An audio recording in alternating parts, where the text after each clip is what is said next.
కడప జిల్లా ప్రొద్దుటూరు మండలం ఖాదరాబాద్లో YCP TDP నేతలు ఘర్షణకు దిగారు. ఓ స్థలం విషయంలో వైసీపీ ఎంపీపీ సానబోయిన శేఖర్ యాదవ్, సర్పంచ్ వర్గీయులు, టీడీపీ కౌన్సిలర్ మునీర్ మధ్య వివాదం నెలకొంది. స్థలానికి సంబంధించిన పత్రాలను ఇరు వర్గాలు ప్రొద్దుటూరు రూరల్ పోలీస్ స్టేషన్లో చూపించారు.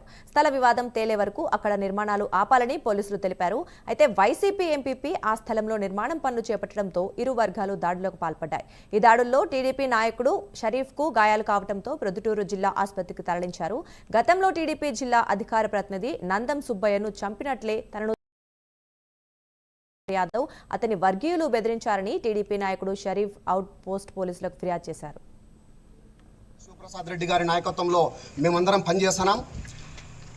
ఆ దుర్బుద్ధితో మేము కొత్తపల్లి గ్రామ పంచాయతీ ఆ ఖాదరాబాద్ బిర్యానీ హోటల్ పక్కన అది ఒక 35 ఫ్లాట్లు వేసినటువంటి వెంచర్, అది ఒక పట్టా ల్యాండ్.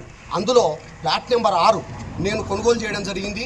అది నేను కొనుగోలు చేసింది కూడా ఈ గవర్నమెంటులో, తెలుగుదేశం గవర్నమెంటులో ఒక 6 నెలలు 7 నెలల కిందట నేను కొనుగోలు చేసిన. ఆ కొనుగోలు చేసినప్పుడు 7 నెలల కిందట నా దగ్గర డబ్బు లేకపోతే ఒక ఫైనాన్సియర్ దగ్గర అది కుదవబెట్టి అప్పు తీసుకొని అతని పేరుతో రిజిస్టర్ చేయించిన వైఎస్ఆర్